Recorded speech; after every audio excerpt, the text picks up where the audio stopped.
Day, dusk, twilight, night, dawn. The world of Elden Ring follows a familiar daily cycle led by celestial bodies, but this cycle has been disrupted by the Erd Tree, a manifestation of Marika's order that shines golden light at all hours. This shift not only affected the heavens, but the colors of the world itself, metaphysically tied to these heavenly bodies. So let us examine the pieces to see if we can find the invisible pull.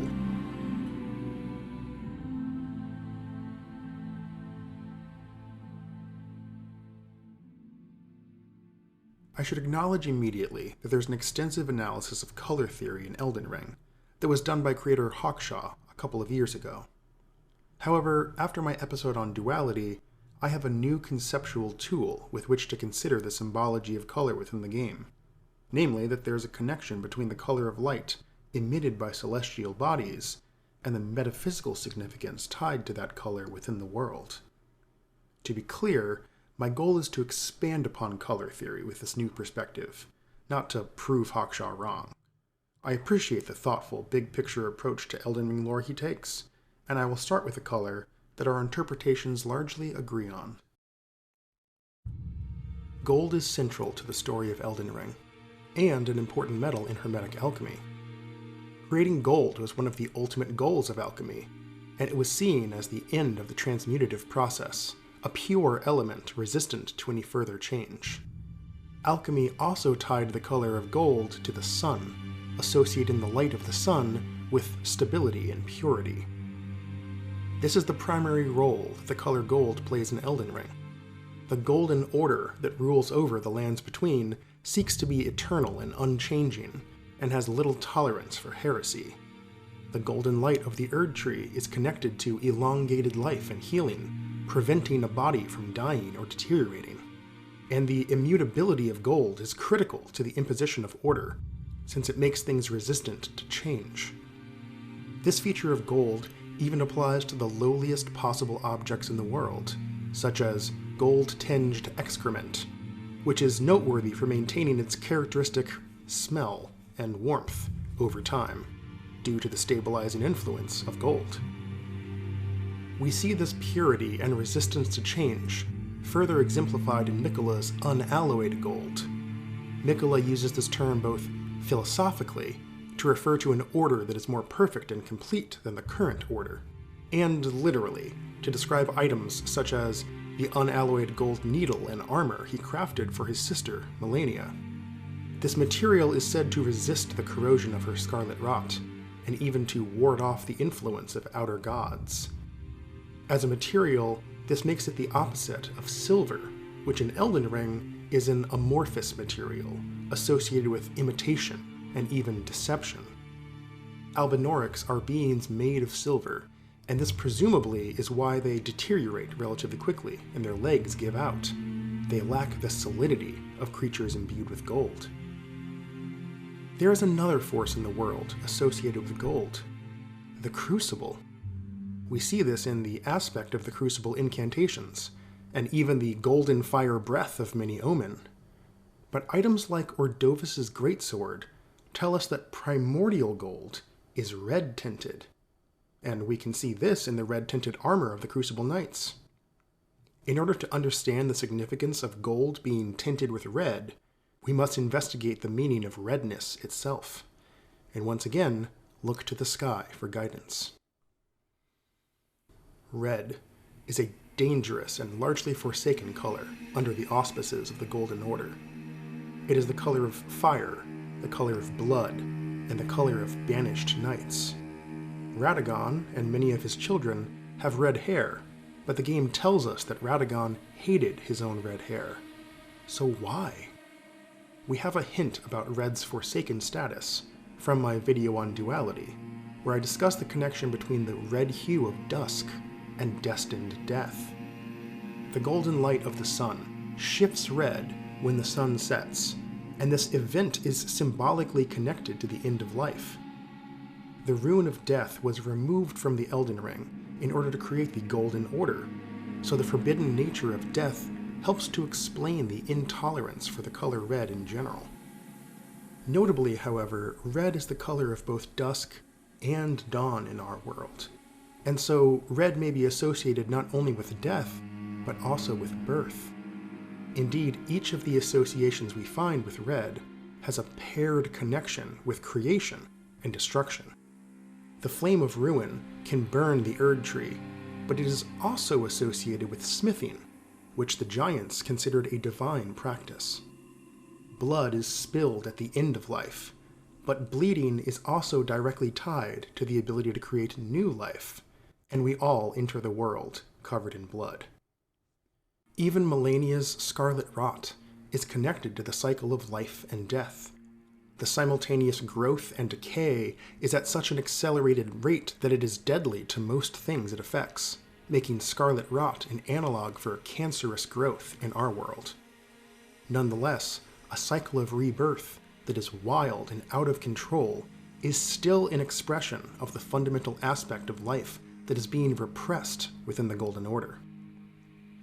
Now we can truly see why primordial gold has a red tint, and why the Golden Order has been trying to stamp this color out. The Crucible, prior to the rise of the Order, was imbued with the power of life and death.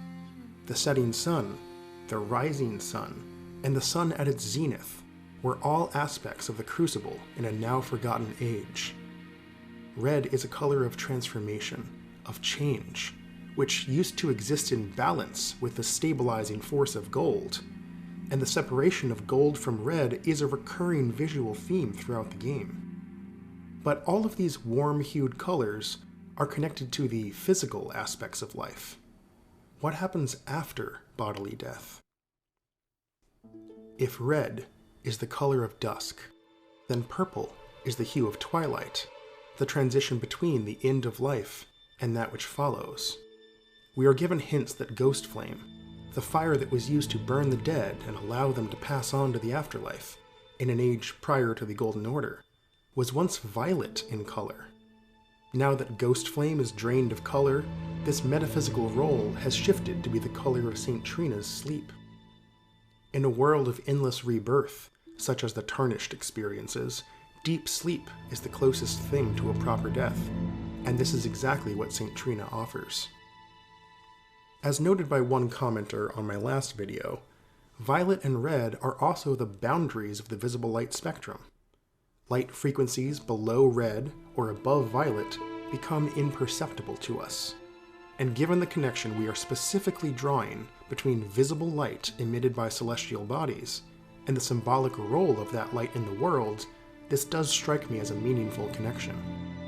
I'll also acknowledge that Hawkshaw identifies purple as a color associated with boundary lines between worlds, which matches pretty closely with my interpretation here.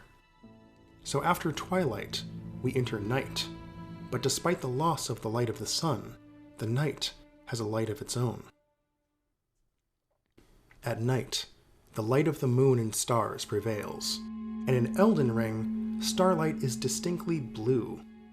There are a few notable things we can say about the light of the stars here.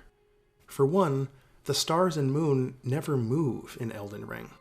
They are always there, but they become less visible during the day, because their presence is masked by the light of the sun. The second interesting note is that starlight is said to control fate, and we see this manifest in a surprising way, in the potions Seluvis uses to turn people into puppets.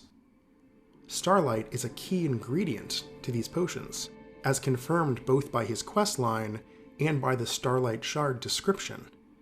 So one way they control fate is by controlling one's will. This leads us to the primary role of starlight, as a symbol of the mind, and specifically the will. The moon also emits blue light, but that light is a reflection, and the moon is more innately associated with the color of silver, a material that is traditionally used in making mirrors. The moon's reflection is also associated with memory, which complements the active will of the stars, and these two hues of light together create the mental world of the spirit. Like the stars and the moon, the spirit is always present within life, but is subtle and typically invisible. I want to quickly mention green here as well, because it seems to be used mostly interchangeably with blue in the context of sorcery.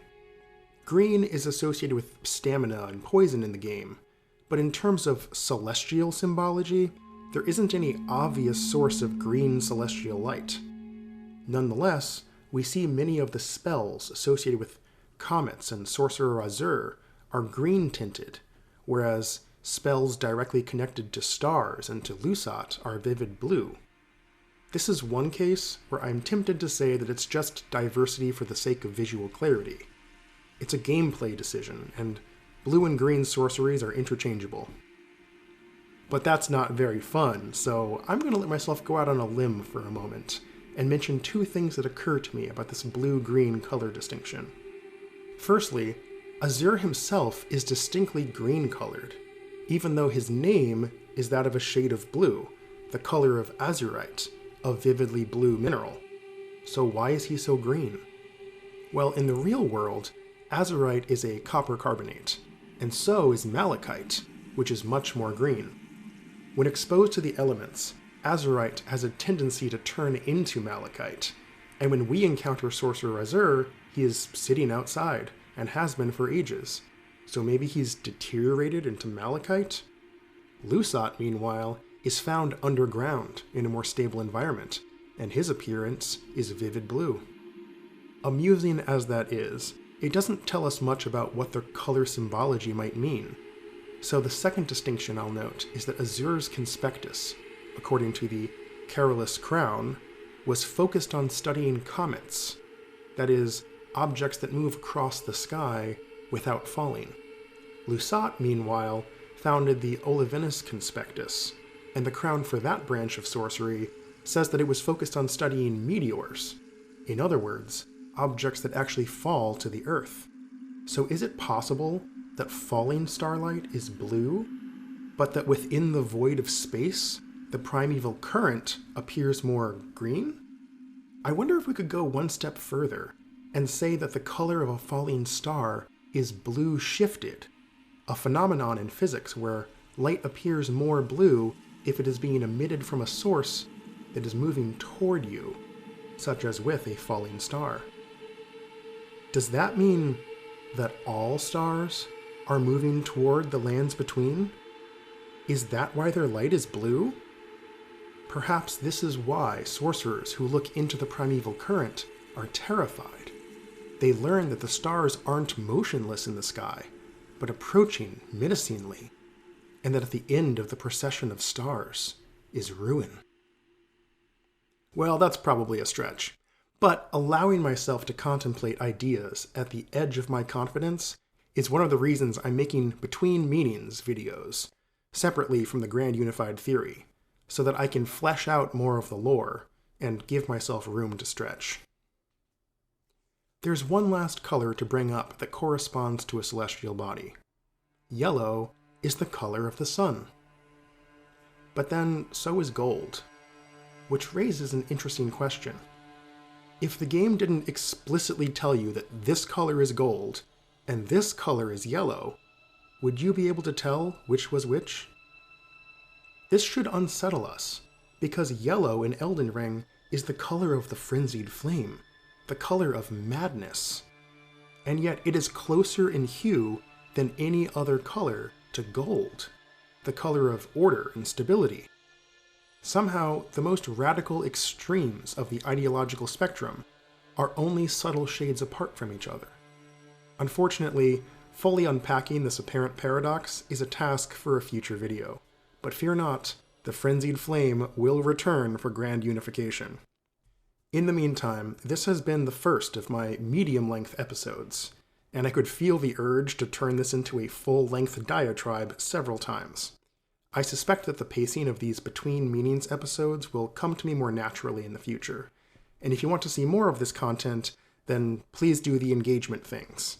And also let me know how far out on a limb I should go next time, because I do have some wild theories for the curious. Until next time.